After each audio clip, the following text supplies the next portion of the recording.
ഇപ്പോൾ ഒരാൾ യെല്ലോ സഫയറിന്റെ ഒരു മോതിരം ഉപയോഗിക്കുന്നുണ്ട്, ഇയാൾക്ക് തന്നെ, ഈ വ്യക്തിക്ക് തന്നെ ഒരു ലോക്കറ്റോ അല്ലെങ്കിൽ സ്റ്റഡോ ഒക്കെ ആയിട്ട് ഈ രത്നം തന്നെ ഉപയോഗിക്കുന്നതുകൊണ്ട് കുഴപ്പമില്ല.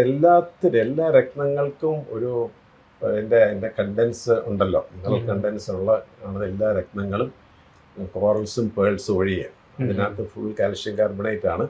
അപ്പോൾ നമ്മൾ എല്ലാത്തിനും നമ്മൾ മുട്ട നല്ലതാണെന്ന് വെച്ചിട്ട് 10 മുട്ട ഒരു ദിവസം പച്ചമുട്ട എടുത്ത് കഴിച്ചാൽ ചിലപ്പം അതായത് എന്തും everything excess in life is poison എന്നാണ് പറയുന്നത്. അപ്പോൾ നമുക്ക് ആവശ്യത്തിനുള്ള തൂക്കത്തിലും അളവിലും നല്ല ഒറിജിനൽ രത്നങ്ങൾ ധരിക്കുമ്പോഴാണ് അത് ഫലം ഉണ്ടാകുന്നത്. മനസ്സിലായില്ലേ? അല്ലാതെ നമുക്ക് ഓരോ രത്നങ്ങളും കൂടുതൽ ക്യാരറ്റ്, എൻ്റെ പൈസ ഉണ്ടെന്ന കൂടുതൽ ക്യാരറ്റ്, അതങ്ങനെ ചെയ്യാൻ പാടില്ല. വ്യാഴത്തിൻ്റെ ഒക്കെ രത്നം എന്ന് പറയുമ്പോൾ കുറച്ചൊക്കെ നമുക്ക് ക്യാരറ്റൊക്കെ കൂടിയാലും ഒന്നും കുഴപ്പമൊന്നുമില്ല. പക്ഷെ മറ്റ് പല രത്നങ്ങളും നമുക്ക് വരുന്ന എപ്പിസോഡുകൾ പറയും, ചില രത്നങ്ങളൊന്നും നമുക്ക് ഒരു അളവിൽ ഒരു പരിധി കൂടുതൽ ഉപയോഗിക്കാൻ പാടില്ല.